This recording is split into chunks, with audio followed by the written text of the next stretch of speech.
Hi, I'm Walter, Flight Path Pioneers. Welcome back. I'm a CFII helicopter, and this is a helicopter lesson less than 15 minutes. Remember, I am a new CFI, and I'm still learning how to teach. And of course, my father always taught me, see one, do one, teach one. So that's the journey I am on, and I'm sharing it with you, and hopefully you can take something away. Always open to suggestions or ask questions for clarification purposes.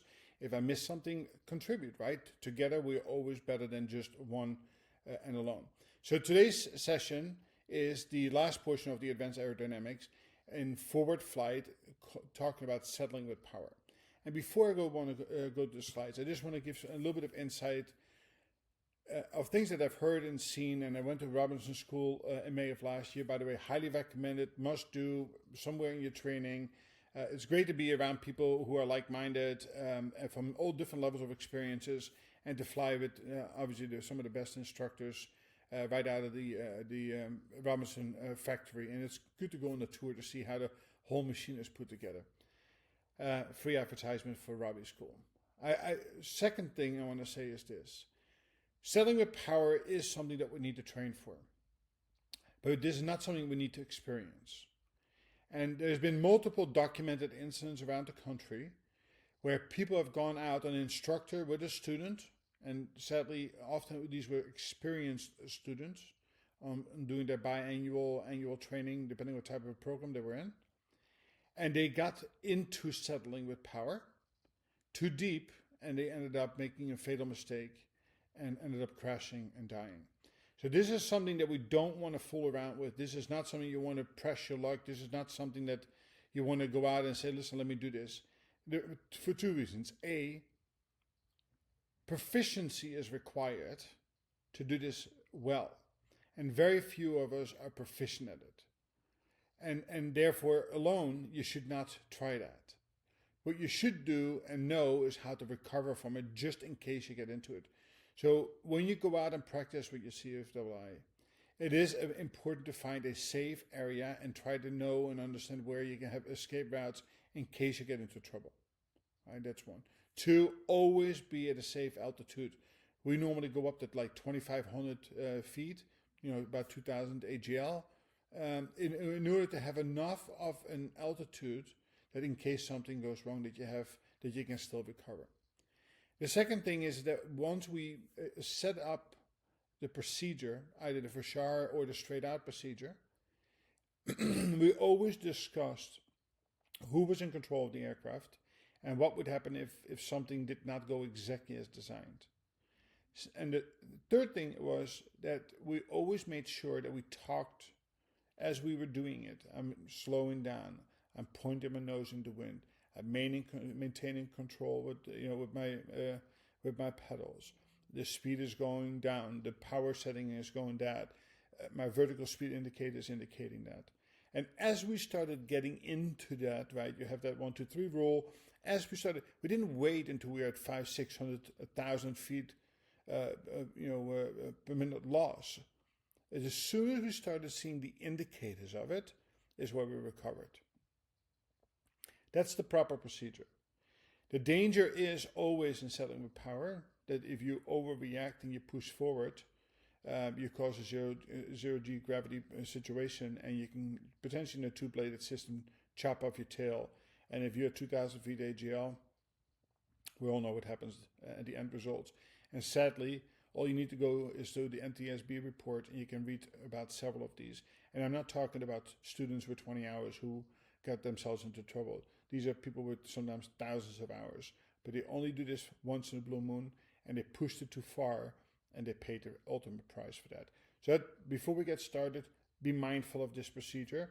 This is not something to test out, and be with professionals and be professional about it.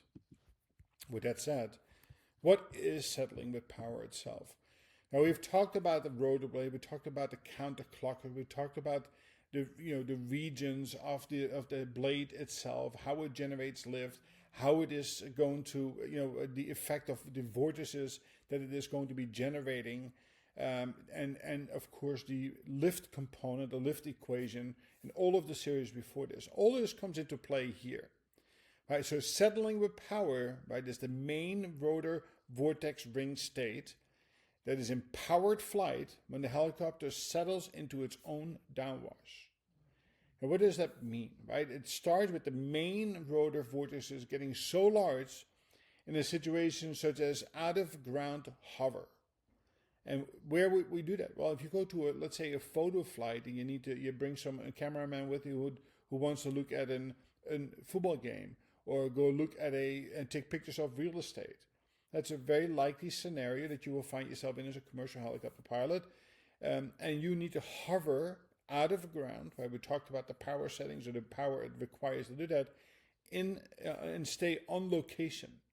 You will be practicing this, and this is something you always want to keep in the back of your mind and be prepared for, so you can understand it at the earliest of indicators and try to, right?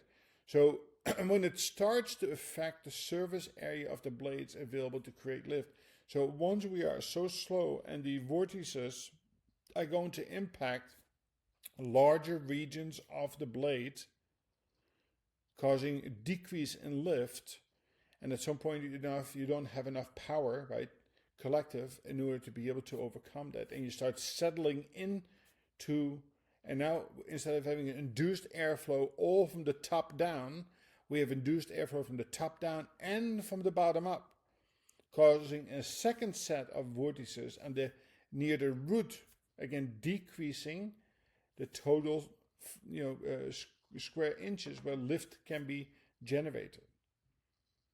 Right, so these vortices on the tips and at the root is eroding your lift ability.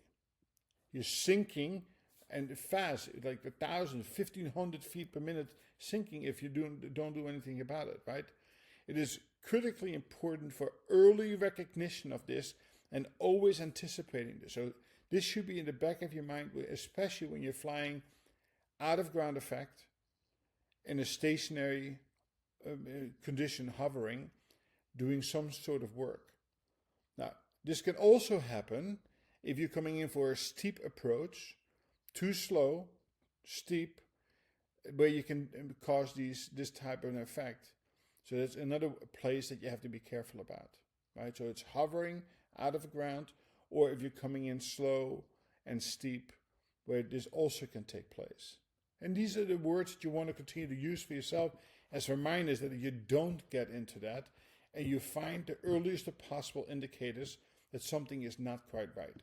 So often in the helicopter business, you will hear the rules of the 1, 2, 3. Right? You'll learn a different 1, 2, 3 when you do your IFR rating. But the requirements of 1, 2, 3 is that you have a less than ETL speed, 16 to 24 knots.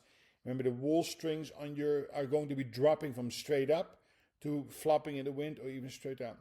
You have a 20% power applied, and established descent rate of more than 300 feet per minute. Right, those are the ingredients. If you have 2 out of the 3, you should be okay. If you have 3 out of 3 is where you get into trouble. Right, so you have to be mindful about these as you do out of ground, hover, or if you're coming in for a landing. Right, and you can control of these and stay ahead of them if you're careful.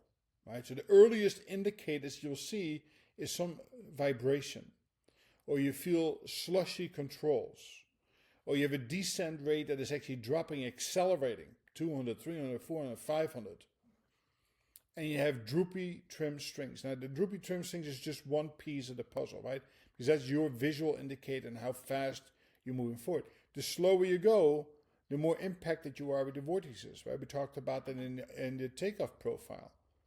And the picture that you see on the bottom in the center is a great picture. And I would encourage you, again, go to YouTube and look this picture up, where they demonstrated settling with power in the Swiss Alps using, I think it was fog, or that allowed you to visualize the vortices.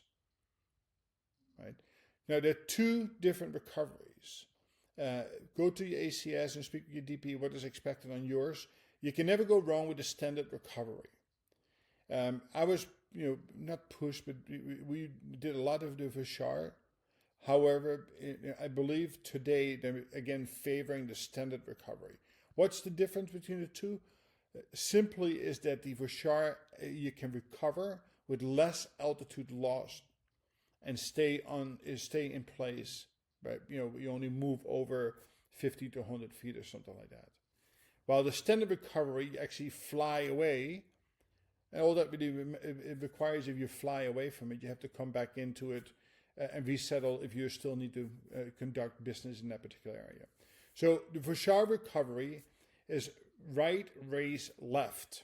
It's, rise, rate, left. It's right cyclic, raise the collective, and left pedal. It's a combination of the tail rotor thrust and the translating tendency helps move the helicopter out of the disturbed air within 20 to 30 feet or the length of a rotor blade. And remember, the right tendency that we learned about in the takeoff profile, it now comes in handy. Right? That's what they're depending on. It's easier to go to the right because we already have that right tendency. And you can do this so quickly by just stepping out that advancing blade that we just talked about in the symmetry lift gets into clean air. So the maximum amount of the blade is now again contributing to lift. And the flapping action will keep it even on the other side. And as you continue to move out and then move forward ever so slightly, you're going to be able to recover from that without a lot of altitude loss and staying on location. The standard recovery is by lowering the collective and gaining forward airspeed to get out of it. So it does have a tendency to lose more altitude, but also have to remember that you cannot do a pushover. Right? Remember, the pushover creates a low G, and you learned that in your SFAR 73, that can cause a tail rotor bumping, mast bumping, and potentially even cutting your tail rotor off. And that has happened multiple times. And all you need to go do look at NTSB report, and you will find that, right? So there's a note here that says pulling more power, increasing the pitch, without other two factors just worsens the setting situation. So remember that, right? It is, we don't want to kill ourselves by pulling collective because we're sinking, and we think that the natural reaction would be to pull collective by increasing the angle of attack. It will worsen the condition, right? From a standard approach, it is lowering the collective, right? Anytime you lower the collective, it's more right pedal, getting forward speed, getting these vortices away from your main rotor and tail rotor, therefore generating proper lift for the speed and settings, and that's how you recover from this descent rate. Again, you can practice it, you can talk about it, it's really, really important. What you don't want to do is get into it. Right, so the caution here, the prevention, the mitigation piece of it, which will keep you out of trouble, is to stay above 300 feet per minute descent rate. If you're less than ETL, or to keep ETL until less than 300 feet per minute is applicable. Right, the headwind component keeps us safe. That's the reason why we want to land into the wind during a steep approach, right? It pushes the vortices behind us rather than allowing them to settle where we are, right? Know the out-of-ground ceilings for each flight. Again, part of your pre-flight should be doing your weight and balance and looking at your in and out of the ground. There's a great app on your iPhone that you can plug in all the numbers. It gives you exactly what you need to know. And again, most of the time, if you're working on main sea level, normal temperatures, it's not an issue. But if you are working in high altitude areas, and I'm actually going to be flying in the mountains of at the National Glacier Park next week, this becomes a real issue, right? We have to keep that in mind because we have limited power sendings. So the key is always to land into the wind, right? Avoid pulling more power than available on a particular day. That's always a no-no because they can cause damage to the component, to the engine, and to transmission. Steep approaches with a high descent rate, you're better off coming lower and then to make the last step down steep, but don't go steep all the way from 1,000 feet down. Approaches with a tailwind, again, these vortices are real and you have to avoid them. And out of ground hover when with an established descent rate. Right, so again, word of caution, these things need to prevent. If you follow the 1, 2, 3 rules and never get more than 2 out of the 3, you should be okay. Just know and understand how to recover from it. Again, the easiest recovery as long as you have altitude available, is to go forward and fly away from it. But again, you can practice this with your CFI. All right, that's it for this particular advanced aerodynamics. Of course, there's a lot more to it and more detail to it. We look forward to the next section after this. Come join me on helicopter lesson in 15 minutes and have a great day. Thank you.